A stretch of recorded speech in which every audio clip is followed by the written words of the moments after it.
So let us remember we are in the presence of God as we give the Father, the Son, the Holy Spirit. Amen. Lord, we ask you to be here with us now at this moment as we try to listen to what you want to tell us. Open our hearts and our minds so that we might be able to listen and to be able to understand, to see, and to be able to take in what you want to tell us. Let us not be distracted as we renounce all the distraction we might have during this time, but to try to be attentive to you. May all our efforts give you glory as we pray. Glory be to the Father, and to the Son, and to the Holy Spirit, as it was in the beginning, is now, and shall be, world without end. Amen. Father, Son, Holy Spirit. Amen. Okay, so now we are in the series of When Life Gives You Lemons. And today we are talking about dealing with difficult people. So, as you can see, there's different kind of people here, and some of them may be more difficult than the other people. So that's why maybe we are talking about this lah. Okay, and we can just like to share a little bit with you guys, a bit of my experience and a bit of my reflections as I'm doing this, preparing for this. Okay, so I would like to read for you. Okay, you need to read together with me. 1 John 3. The letter of John, the first letter of John, chapter 3, verse 1 to 3. See what love the Father has given us, that we should be called children of God. And so we are. The reason why the world does not know us is that it did not know Him. Beloved, we are God's children now. It does not yet appear what we shall be. But we know that when He appears, we shall be like Him. For we shall see Him as He is. And everyone who thus hopes in Him purifies himself as He is pure. The word of the Lord. Thanks be to God. So let's just take a moment to reflect.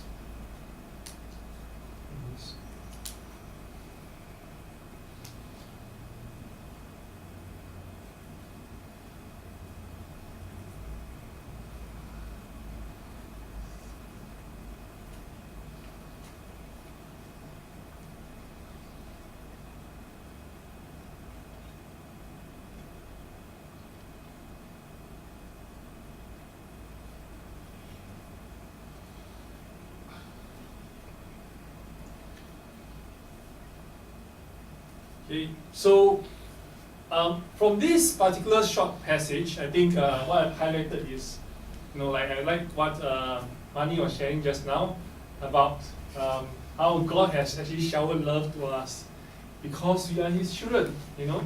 What kind of father doesn't shower the love onto his children?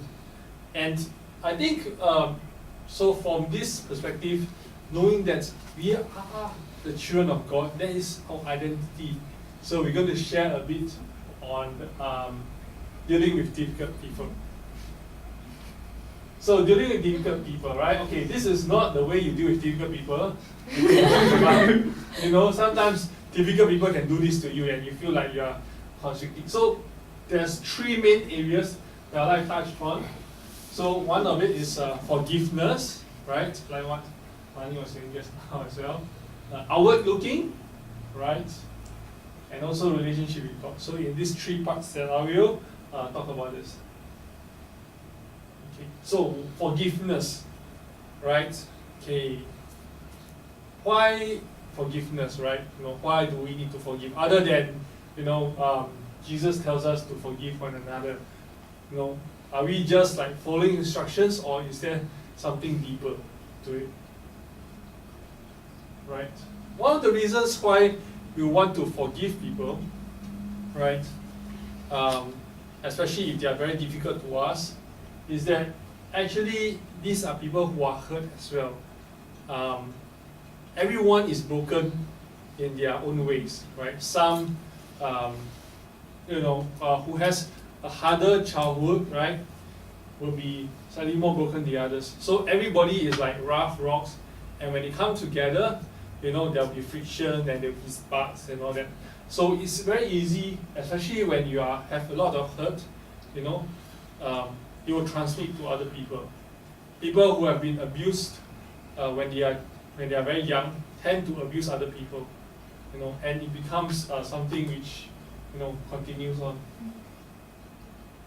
One of the things about forgiveness also is when the Lord look at us, right? You see us very burdened because we are carrying all these hurts and this unforgiveness, and it's very difficult to carry unforgiveness in our hearts. Not able to let go. It makes us, the journey is very long. Imagine you are on a long journey and you're carrying your backpack, right? The things that you have to carry, your own cross perhaps, your backpack of maybe 5 kg. One unforgiveness at 1 kg, 6 kg. So you might not think, okay, it's not much, I but think after, that's what you did right when you went to the park. No. That's other thing, not what you did. So we can walk a very long distance after 10, 20 kilometers. It got heavier and heavier, right? So something that with us, can make the life much harder to bear. I think if some of us have carried unforgiveness in our heart before, for 3 months, 6 months, 1 year, and a few years, you will sense the burden. And it will be very apparent if we are able to forgive the person and we let go. And you can feel our whole body lighter. And it really helps, in our life to let go of this. There's no use to carry useless stuff with us, so why not just let go, right? And, if we carry all these hurts with us, it will just be a cycle. Hurting people hurt people, so you're being hurt and you hurt the other person, right? Let's stop the cycle and what happens is that when you're being hurt, right, the most probable person you'll hurt is the person closest to you. And that is what happens, right? Sometimes, parents hurt children, right? And, spouses hurt each other, right? Especially when they are having a lot of frustration at work and they cannot let go. It will be transmitted to them, right? And sometimes we ourselves, we have a lot of frustration outside. And the first people that we take it out on usually are our parents, right? If we look back and we see this cycle of hurt ongoing. So to forgive, right, is to stop this cycle and say, no, I'll not be a transmitter of this cycle of hurt.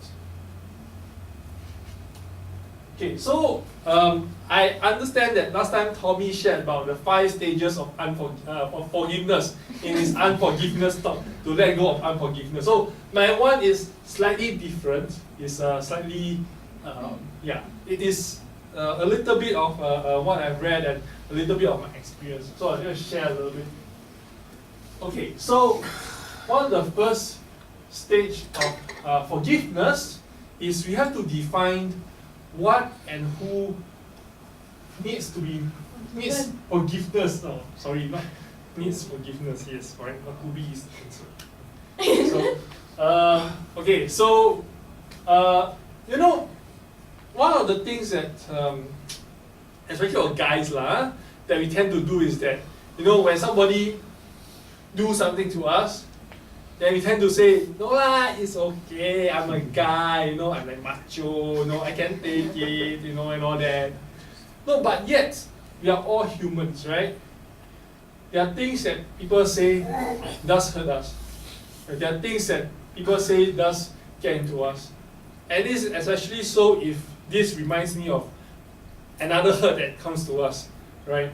Sometimes people snap for no reason, because it reminds us of the previous hurt. So times like this, when this person hurt us, right, it might be because of the other hurts.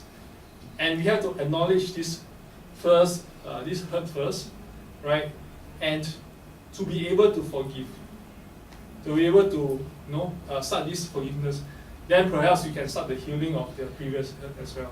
Forgiveness. So sometimes it's many layers, but then if we can find this one time that we are hurt, and we don't just say never mind and we sweep it under the carpet. which is much easier, but then it will surface out, and manifest in other ways where we become easier to snap when some other thing reminds me of this hurt unconsciously, right? It is the danger is to sweep it under our subconscious, and it's very hard to find after that, and we become, and we carry this unconsciously. So acknowledgement that this thing is hurtful to us. I'm not telling you to like go to a person and then shake the person. This is very hurtful. No. I mean, internally when we do our prayer or we do our reflection daily, we have to acknowledge that yes, there's this portion that we are hurt, right? But we recall that the action does not equal the person.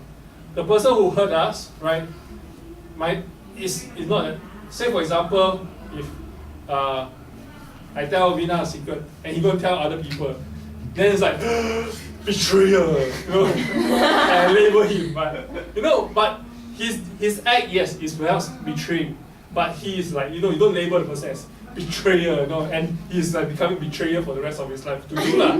So, but no, the action is not equal to the person. But yes, we have to acknowledge the action. Sometimes we must look, it might be separate from a person, because perhaps he himself was betrayed.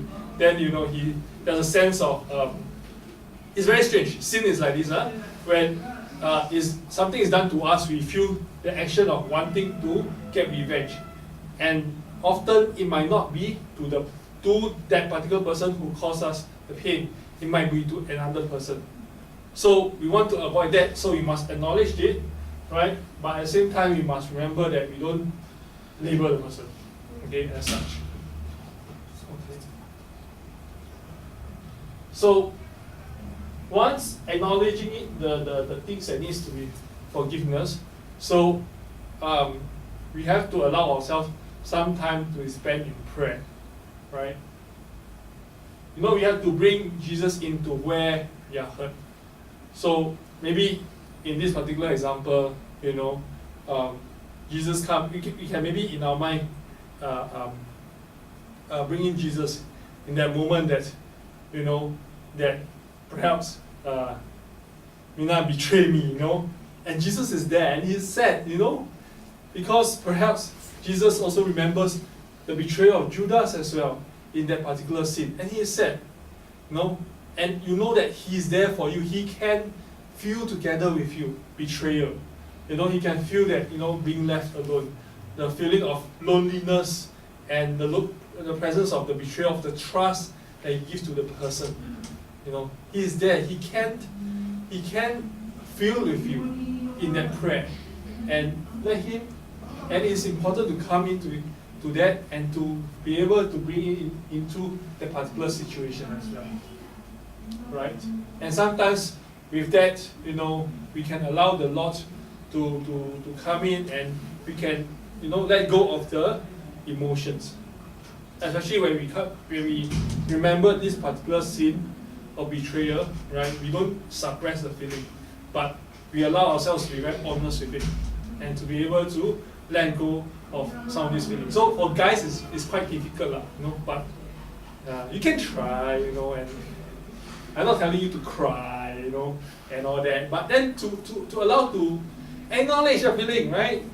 If you are sad, What about thoughts? Sorry? Thoughts, yes. Recognize maybe the they thought. don't know what they do like that, so the process. Yeah, so that part will come slightly later, but we have to look into ourselves and know that we also need the Lord to come and mend these wounds as well. There is a certain process that we have to go through, especially if the hurt is deep. So especially for difficult people, sometimes, especially for people who are close to us, might be our parents, our close friends, right?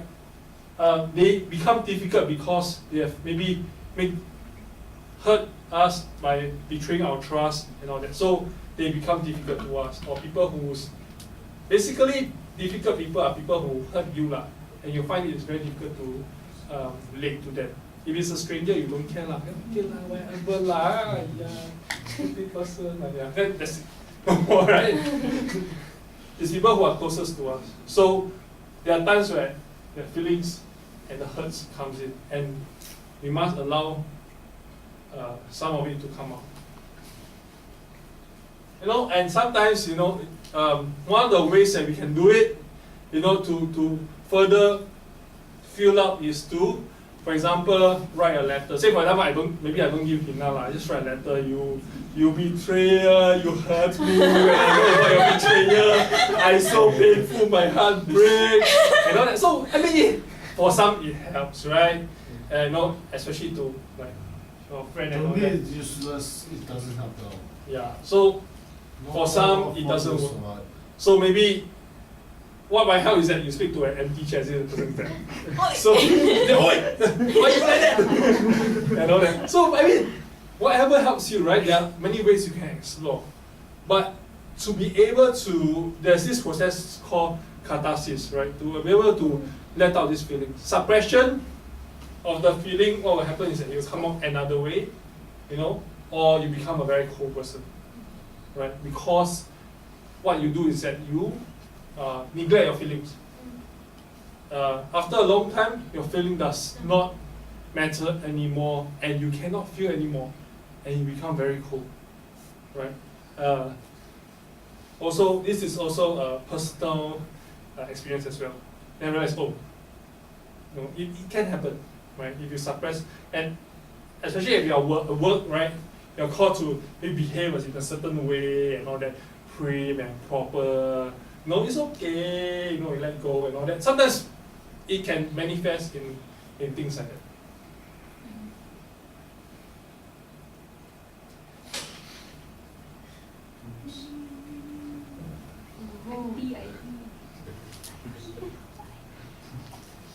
No battery. Okay. So the third stage, right, is to, once you are able to have a bit of letting out of the feelings, you can able to go for reconciliation. You might say, hey, I've done nothing wrong, how come I need to go for reconciliation? What is true is that sometimes if we carry our unforgiveness for a very long time, we need God's grace to come in and help us. And we have to make a commitment to want to let go of that, to be able to forgive the person, right? And to forgive a person is very hard, sometimes it's humanly not possible, especially if the hurt is deep. So we have to make the commitment and tell ourselves we want to change, right? We want to forgive. And the best way is to allow God's mercy and grace to come in through the sacrament of reconciliation to forgive. And that's really true repentance, really making a commitment and asking for God's grace to come into your life, to forgive the person, right? We have to truly in ourselves that says that we want to forgive. And it will help because we have already to recognize the hurt, recognize our feelings, and allow God to come in. And we allow God to come in to help us to make the first move to say, yes, we want to forgive. And after that, allow more grace to come in through the sacrament of reconciliation to truly to move forward the forgiveness. And reconciliation is one of the best places we can get healing, right? We can be able to let go. A lot of the anger that we hold on comes from hurt from other people. And we need God's mercy and love and healing in the sacrament to help us to let go of this. Well, we have to make a plan, okay? I'm not saying that, finish your whole thing, go to the person, cannot hurt again, we can go through the whole cycle. Crazy, right? Okay. Sometimes, first we must allow God to reveal us, right? We have to go for prayer, go for healing and all that. Okay? To open ourselves to God for healing, right? And to be able to reconcile with the person if the opportunity comes. Okay, sometimes a lot of times people who are close to us are the one that hurts us. So if the opportunity comes, right, try to reconcile, right? Maybe to do something nice for the person, right? To pray for the person perhaps, right? So basically to not have cold wars and all that. But at the same time, if the person is, if it's very negative, please do not go back to the person and say, and to like continue to get hurt, right? If you can, maybe try to help yourself to be able to maybe stay away from the person for a while, right? If it's work and all that. But then at the same time, allow God to build up ourselves. Maybe sometimes when our self-confidence is being shattered, okay, to allow God to build up ourselves before, okay, going to approach a person, be it for anything lah. So for example, right, and this part is very important. Okay, so the fifth stage is sometimes it's very, the whole forgiveness part is a process, right? It's not like one time, okay, I'm done. Sometimes it's like that also, okay, I'm done, right? Sometimes not, but most of the time it's a process and it takes time, right? You must refrain from going back and it's like, wow, like after you go for reconciliation, healing and all that, healing mass and all that, and think back, wow, last time, this person hurt me, again, and you dig up and it's like the wound heal already, and you're like, I think it's itchy lah, but don't scratch, okay, like allow that to heal more, and so allow the process to come in. It will take effort, on our part. If it's very fresh, but slowly, trust in God's mercy to allow it, right? It's process effort and it's continuous God's grace, right? So it's one of the more challenging things that we have to do in our lives. For me, I think one of the places that I find that is very difficult is the office. There are times where people unknowingly cause a lot of hurt to come in, right? And sometimes it might not be a person's fault, because in the previous office also I kena a lot. So, as a very wounded person, right, sometimes I get a lot of this, right? But, how I really help myself is, or how I manage to slowly to heal myself is really through, number one, to recognize that you're God's child, right?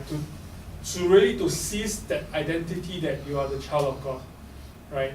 And that is very important because where we build our dignity upon is not upon other people's approval.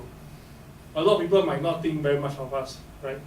But then again, as Christians, we are told that the world will not think very much of us. They think we are silly, we are stupid and all that, right? And sometimes even our friends or family doesn't understand us. But that's why we must always hold on to our identity as we are children of God and we are loved by Him, right? And this is the proof of His love, right? Him dying on the cross for us, right? It is said that it is as if God dies personally for each one of us, for us and us alone. And that's how much God is loving us. So that is where we build on our dignity and identity. And it is only from there that we can also manage it by acknowledging. I try to acknowledge, and sometimes of course, it is still very difficult for me to forgive. But one of the things that I do is that every time I pray the Our Father, I remember that God's grace is always there. When I pray, forgive us our trespasses, as we forgive those who trespass against us. So both is also a prayer of petition. One is to ask God to forgive us, and the other is to ask God to give us the grace to forgive others as well. So for me, the second part is always harder, right? To ask God for the grace to help me to forgive. And I think, slowly, when I let go, right, I think recently there's more breakthrough. I've experienced more grace when I'm able to, for the past few weeks, and I could feel that, it's much lighter. Somehow the grace flowed in. I don't know how, it's God's working in His own time. I'm able to let go more. And And I feel that, once I'm able to let go, I can start to live again. I can be more confident of who I am, right? Not to be very focused on how other people think about me, but concentrating of who I am and living more authentically of myself. Holding on to unforgiveness and hurt is something that will really drag you down and put you there, and you can't live your life. And it's something that we want to avoid. We want to let go, right? Or else you'll be living always in the past, and it's not past happiness but past hurts. So we want to try to to let go of that as much as we can. Okay, so we go back to 1 John 3, chapter 1, verse 1 to 3, and we want to look again as we move on to outward looking, right? So we also see that from this that we are beloved, and everyone who thus hopes in him purifies himself as he is pure, right? Okay, why do difficult people come into our life, right? Even we don't ask for it, because part of that is to purify us sometimes. Okay. Sometimes when we're angry, then we're not purified. So, if we look too much in ourselves, then we always like, alamak, my hurt lah, my wounds lah, my everything lah, and all that. So, it is important to look out of our needs. Sometimes look out to help those as well. We are given the grace not only for healing, but we are given the grace and the love for God so that we can share with other people. Right? That's why we have to look outwards. And what did Jesus say, in the scripture? Right, when you deal with difficult people. He says, to him who strikes you on the cheek, offer the other also. And from him who takes away your coat, do not withhold your shirt. And think siao lah, yeah, funny already waiting to slap me already. No ending, right? You think, Jesus is so crazy, He always do this kind of crazy things. So illustrate the point, right? I'll talk about Mother Teresa, okay, who just become the saint, okay? ISFJ, right? Yeah, maybe. Okay, so ISFJ, yes. In correct. the MBTI, the person there, I researched on her a lot. That's why I talked about, Mother Teresa. Yeah. But she also impure, some not perfect person, right? Isn't it? There you go. So, this is a story about Mother Teresa when she's still alive, okay? So, one day, Mother Teresa, right, she's this small, lively woman, and she takes this, child, this very poor child, to beg for alms, right? She went to a store, right, and asked for the storekeeper, tells the storekeeper, mercy, can you give us some alms, some alms for the poor, for this poor child. The storekeeper was like, he's doing business lah. It's like, no, don't come and disturb me, And Mother Teresa was saying, please, give some alms to this poor child, in poverty. He didn't become very irritated. He's like, Then he spat on Mother Teresa's face, Right? Her face kena saliva. Mother Teresa, old lady. Huh? What did she do? She take the rotan go. No. Suppress the feelings, right? So what she does is that, that is for me. Okay, how about something for the child? Right? When the storekeeper heard this, instantly he was overcome, and he became very generous, and he helped the child. And it is said that at that moment, he was converted, right? He was touched by the kindness of Mother Teresa, right? So what is Jesus saying, right? It's not to say that, just let the person sleep until he's tired, right? Until he no energy, or let the person take until he, I don't want to give you back all your clothes, okay? It's not this way, but then to be able to surprise the other person with kindness, right? When you're dealing with difficult people, you do not retaliate, right? You do not, he whack you, you slap him, you know, an eye for an eye, no more, the world is blind, right? But, and also you don't run away from violence. But instead, what Jesus is telling us is to be able to sometimes surprise the other person with kindness. And that is still, even in the 80s world, that is one of the most efficient way you deal with difficult people. Sometimes, you know, unsuspected kindness coming from the person that he has offended is something that is very effective. And it takes a lot of courage to do it. Because so far I don't recall myself being able to do it. And it is truly somebody who was quite saintly who was able to do it. And another story from another Teresa, this time from France, about 100 plus years back, Saint Teresa of Lisieux. So she herself, in her little way, also practiced something like this, right? Okay, so Saint Teresa of Lisieux, as you know, is a Carmelite nun. So she stays in her community, right? But even in the community of nuns, there are difficult nuns as well. Nuns which is a bit more irritating the rest. And there's this nun that she was staying with is extra difficult. No? And every nun was like, so difficult. No? Like what funny you do. So Saint Therese knows that this nun is the one that irritates her the most. But, you know, what she does is that she's always there to show her brightest smile to her, the most irritating nun that she has. And she said, No, and it's quite genuine, huh? Okay.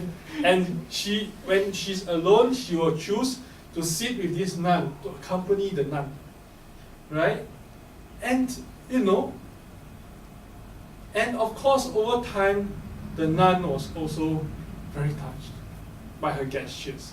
You know, the way that she, you know, approaches her as well. And it is really through that kindness that comes, you know, to her that, you know, she was also very curious, and she was able to look at herself, and she's able to be converted. No, at least to be able to think of, oh, what have I done? And things like that. So sometimes, you know, it's not there to, you know, you do something wrong, you better go think about it, not to complain, or to smack the person, or, you know, to ignore the person, or, you know, just cold war the person. But then, you know, sometimes kindness, right? Unsuspecting kindness is one of the best. It is totally something which is, you know, as illogical as somebody slap you on the right cheek and you offer your left cheek. But something that, you know, you're able to do, not because I'm so great, no, but because we are a child of God.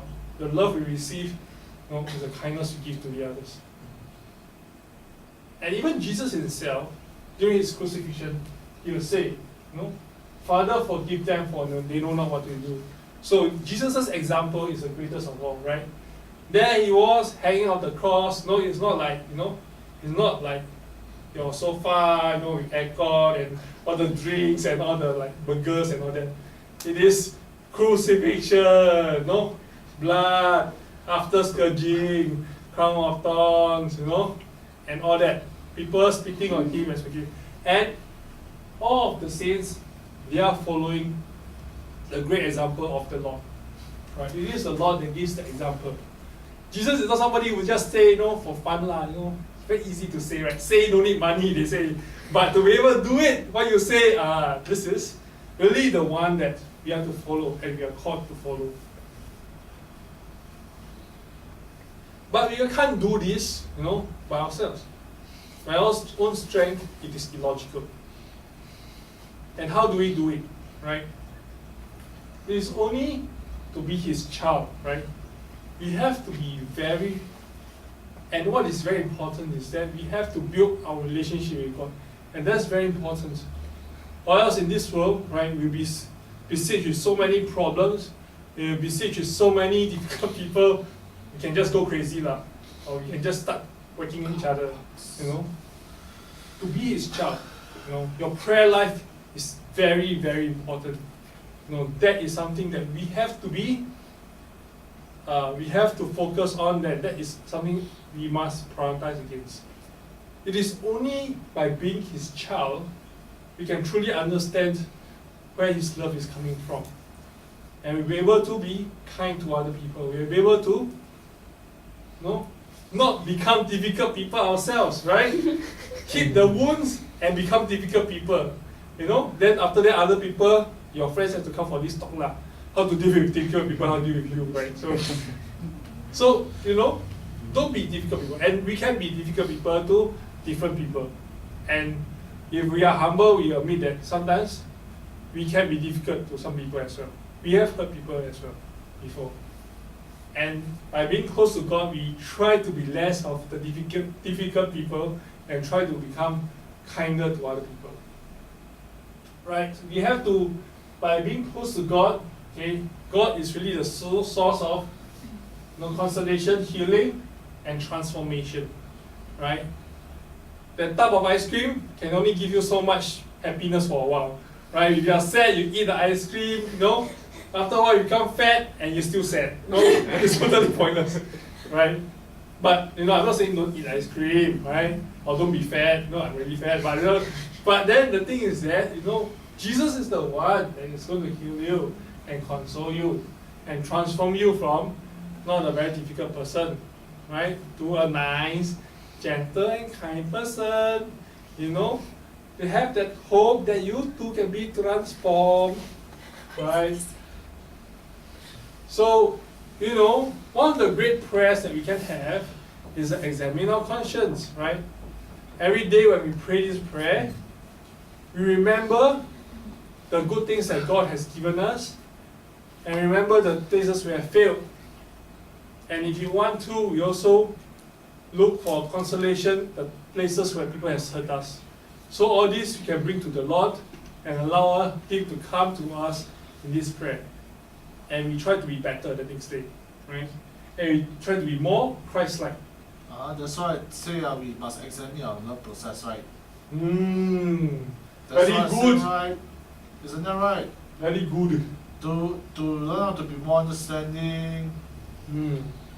So, in conclusion, right? Again, this is not what I'm telling you to do, right? I'm asking you to be able to seek forgiveness for other people, right? To be able to share forgiveness on other people, right? To be outwards looking, right? Not always on ourselves, but how to be kind and gentle to other people. And all these things can be done only because we have a close relationship with God. And it is the Lord that gives us the mercy so that we can give mercy to others. So in this year of mercy, take the opportunity to be merciful like the Father. Yes. So it is the Lord. Always seek to console the Lord by going to Him, right? In your times of trouble. He is your God. And the thing that troubles Him the most is when you are in pain, you don't go to Him, right? And also, by being kind to other people, Jesus is also being consoled because you are really transforming and you want to be that. So it is a process that we all try to be more merciful, by giving forgiveness and kindness to others. So I leave you with this picture to meditate. That's all. Thank you, man.